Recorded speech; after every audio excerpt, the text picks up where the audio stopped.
যেহেতু কুচুকা সমষ্টিত VCDC TCLC গঠন কৰা হ'ল কেনে ধৰণৰ পদক্ষেপ লোৱা হৈছে কি কৈছে আজি আমি কুচুকা সমষ্টি যেটো TCLCC আৰু VCDC কমিটি পূৰ্ণাংগভাৱে গঠন কৰি আমাৰ BTC শিৱৰ অনুমোদনৰ কাৰণে যেটো সাবমিট কৰা আছিলে তেখেতৰ অনুমোদন পোৱাৰ পাছত চৰকাৰীভাৱে যেটো এটা নটিফিকেশ্যন দিয়া হ'ল সেই মৰ্মে আজি আমি এই নটিফিকেশ্যন অনুযায়ী আমাৰ কুচুগাঁৱৰ TCLCC চেয়াৰমেনৰ লগতে তেখেতৰ লগত থকা মেম্বাৰসকল আৰু আমাৰ টোটেল 13টা যেটো VCDC আছে এই VCDC চেয়াৰমেন মেম্বাৰবিলাকৰ এপইণ্টমেণ্ট লেটাৰ কুচুগাঁৱৰ আমাৰ পাৰ্টীৰ কাৰ্যালয়ত আমি বিতৰণ কৰিলোঁ প্ৰতিজন চেয়াৰমেন সকলক আমি তেওঁলোকৰ যেটো এপইণ্টমেণ্ট লেটাৰ আজি আনুষ্ঠানিকভাৱে বিতৰণ কৰাত আমাৰ VCDCবিলাকৰ যিসকল নৱনিযুক্ত আমাৰ এই চেয়াৰমেনসকল আছে মেম্বাৰসকল আছে আৰু TCLCC চেয়াৰমেন তেখেতসকলেও চবে আহি পেলাই উপস্থিত থাকিলে আমি তেখেতসকলক এপইণ্টমেণ্ট লেটাৰখিনি বিতৰণ কৰিলোঁ আপোনাসকলে জানে যে আমাৰ BTCত যেহেতু VCDC আছে পঞ্চায়তী ৰাজ চিষ্টেম যেহেতু ইয়াত নাই গাঁও পঞ্চায়ত যেহেতু নাই কিন্তু আমাৰ উন্নয়নৰ কাৰণে গ্ৰাম অঞ্চলৰ ৰাইজৰ হৈ উন্নয়নৰ লগতে বিভিন্ন ধৰণৰ সা সুবিধা ৰাইজৰ হৈ কাম কৰিবৰ কাৰণে নিম্ন স্তৰৰ এটা মানে কি কয় গণতান্ত্ৰিক এটা আমাৰ অনুষ্ঠানৰ যিহেতু প্ৰয়োজন আছে কাম কৰাৰ অনুষ্ঠানৰ প্ৰয়োজন আছে এই হিচাপে VCDCখন গঠন কৰি লোৱাৰ পাছত VCDCবিলাকে যিহেতু আগৰ পৰাই কাম কৰি আহিছে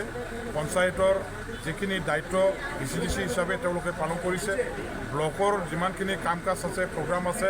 তেখেতসকলে ৰাইজৰ হৈ কাম কৰে আৰু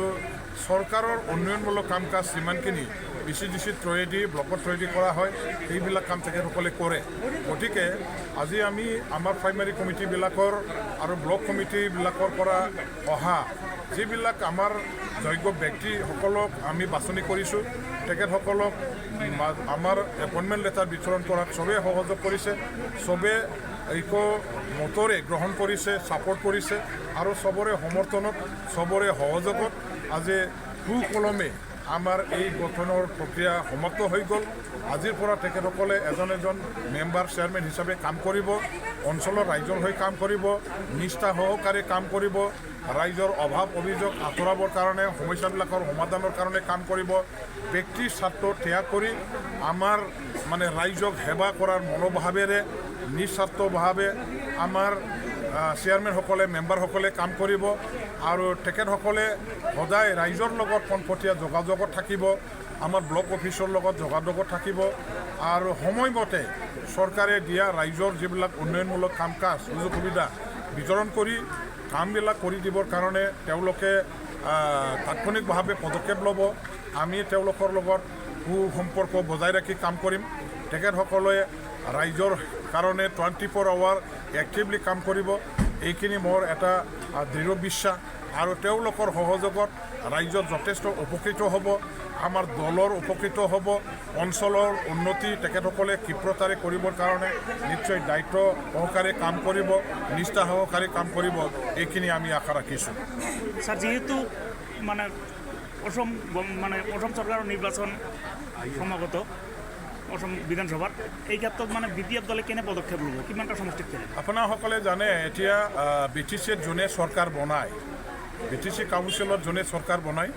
এই চৰকাৰ বনোৱা দলৰে এডভান্টেজ থাকে বৰ্তমান BTCত BPF দলৰ যেহেতু চৰকাৰ আৰু 28টা সিট লৈ পেলাই শক্তিশালীভাৱে যেহেতু BTCত BPF দলে চৰকাৰ বনাইছে গতিকে ক'বলৈ গ'লে প্ৰত্যেকটো সমষ্টিতে এতিয়া BPF দলৰ MCLA সকল আছে EM সকল আছে আৰু যেহেতু আমি ৰাইজৰ পৰা বিপুল ভোট লৈ পেলাই জিকি যোৱা এজন MCLA EM সকলক নিজৰ সমষ্টিত কাম কৰিবৰ কাৰণে ইতিমধ্যে ফিল্ডত নমাই দিছোঁ আগন্তুক MLA ইলেকশ্যনত BPF দলে য'ত কণ্টেষ্ট কৰিব গোটেইবিলাক সিটটো আমি আমাৰ হাতত আনিবলৈ মানে সক্ষম হ'ম আমাৰ চৰকাৰ BTCত যেনেকৈ আছে ঠিক তেনেদৰে 2026ত BPFৰে সন্মিলিত চৰকাৰ অসমত গঠন কৰিব চৰকাৰ BPF দল আৰু NDAৰ চৰকাৰ অসমত আহি আছে আৰু সেই NDAৰ দলৰ চৰকাৰৰ আমি অংশীদাৰী দল হিচাপে অহা অসমৰ এই বিধানসভাৰ নিৰ্বাচনৰ জৰিয়তে অসম চৰকাৰখন আমি গঠন কৰিবলৈ গৈ আছোঁ। স্যাৰ বিটিসিৰ বাহিৰতো দিব লাগিব। BTCৰ বাহিৰত আমি কেণ্ডিডেট দিয়া নিদিয়া সেই কথাটো এতিয়ালৈকে আমি একো ফাইনেল তেনেকুৱা কৰা নাই। আমি কাৰ লগত বুজা-পৰা কৰি পেলাই ইলেকশ্যন খেলিবৰ কাৰণে সিদ্ধান্ত ল'ম, ইয়াৰ ওপৰত নিৰ্ভৰ কৰিব। আৰু ভৱিষ্যতত আমাৰ বিধানসভাৰ নিৰ্বাচনী ৰণকৌশল আমি ফাইনেল পৰ্যায়ত যেতিয়া আহিম, তেতিয়া আপোনালোকক আমি জনাব পাৰিম যে BTCৰ বাহিৰত আমি কেণ্ডিডেট দিম না নিদিম। স্যার বি আর ফেরেঙ্গাই অভিযোগ তুলছে হাগ্রামাক জাতিদ্রোহী বলে বড় জাতিয়ে করব বলে মানে গৈ আছে বুলি কৈছে, এই ক্ষেত্ৰত কি কৈছে? আজি হাগ্ৰামা মহিলাৰীয়ে বড়ো জাতিৰ হৈ যিমানখিনি কাম কৰিছে, যিমানখিনি আনিছে, কোনো সংগঠনে আনি দিব পৰা নাই। আজি 6 শিডিউল BTC 2003 চনত হাগ্ৰামা মহিলাৰী ডাঙৰীয়াদেৱৰ নেতৃত্বত যিটো চুক্তি স্বাক্ষৰিত হৈ গ'ল, সেই চুক্তিটো হ'ল চবতকৈ শ্ৰেষ্ঠ চুক্তি। আৰু এই চুক্তিৰ আধাৰত গঠন হোৱা আমাৰ BTC কাউন্সিলৰ তেখেতসকলে যোৱা 5টা বছৰ গভৰ্ণমেণ্ট বনাই ইয়াৰ গোটেইখিনি সুযোগ সুবিধা লৈ ল'লে, মৰ্যাদা লৈ ল'লে। এতিয়া হাগ্ৰামাই গঠন কৰি দিয়া 6 শিডিউল কাউন্সিল চৰকাৰত বহি পেলাই তেওঁলোকে শাসন কৰি যোৱাৰ পিছত আজি BTCৰ চৰকাৰৰ পৰা মানে গাদীচ্যুত হোৱাৰ পাছত হাগ্ৰামাক আকৌ তেওঁলোকে মানে জাতিদ্ৰোহীৰ আখ্যা যদি দিব বিচাৰিছে, নিশ্চয়কৈ তেখেতসকলেও ইয়াৰ অংশীদাৰী হ'ব। কিয়নো হাগ্ৰামাই গঠন কৰি দিয়া 6 শিডিউল BTC ক্ষমতাত তেখেতসকলেও বহি পেলাই কাম কৰিছে, গতিকে জাতিদ্ৰোহীটো তেখেতসকলে হ'ব লাগে। হাগ্ৰামাটো আজি আমাৰ বড়োলেণ্ড অঞ্চলত বড়ো ৰাইজৰ কাৰণে য'ত একোৱেই নাছিলে সেই একো নথকা সময়তো হাগ্ৰামাই 6 শিডিউল কাউন্সিল আনি পেলাই বড়ো ৰাইজক দিলে, ৰাজনৈতিক ক্ষমতা দিলে, অধিকাৰ প্ৰদান কৰিলে, বড়ো জাতিৰ শক্তিশালী এটা জাতি হিচাপে প্ৰতিষ্ঠা কৰিলে। আজি আমি এই অঞ্চলৰ মালিক হিচাপে, এই অঞ্চলৰ